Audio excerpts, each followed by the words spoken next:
আমাদের বিশ্ব ইজতেমার মাঠে আমাদের বিশ্ব ইজতেমার কাজ পরিচালিত হবে কেবলমাত্র শুরাই নিজাম ওয়ালা মুরব্বিয়ানে কেরামের মাধ্যমে, এবং তারা যেহেতু এই শর্ত পূরণ করে গতবার সর্বশেষ ইজতেমা করেছেন, এই ইজতেমার মাঠে তাদের আর দ্বীনি কোন রকমের কার্যক্রম, দাওয়াতি কোন রকমের কার্যক্রমের সুযোগ নাই সরকারি প্রজ্ঞাপন অনুযায়ী।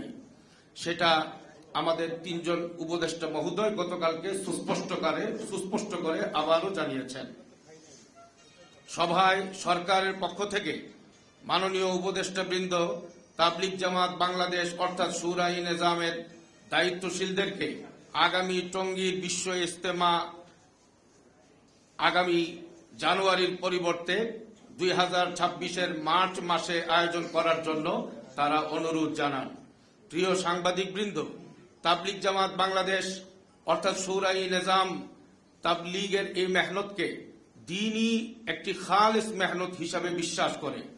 দ্বীনি কাজের অংশ হিসেবে বর্তমান সরকারের অনুরোধকে শ্রদ্ধার সাথে গ্রহণ করে আগামী বিশ্ব ইজতেমা 2026-এর মার্চ মাসে আয়োজন করবার বিষয়ে শুরাই নিজাম ওয়ালা মুরব্বিয়ানে কেরাম একমত পোষণ করেছেন। আমরা বিশ্বাস করি সরকারের গতকালকের অর্থাৎ 2025-এর নভেম্বরের 2 তারিখের অনুষ্ঠিত অনুরোধে সবাই যে অনুরোধ করা হয়েছে সেই অনুরোধ মেনে 2026-এর মার্চ মাসে বিশ্ব ইজতেমার আয়োজন করা, এই বিষয়টাকে সরকারকে রাষ্ট্রীয় কার্যক্রমে সহযোগিতার শামিল আমরা মনে করি। ডিসেম্বর 2025-এর অর্থাৎ আগামী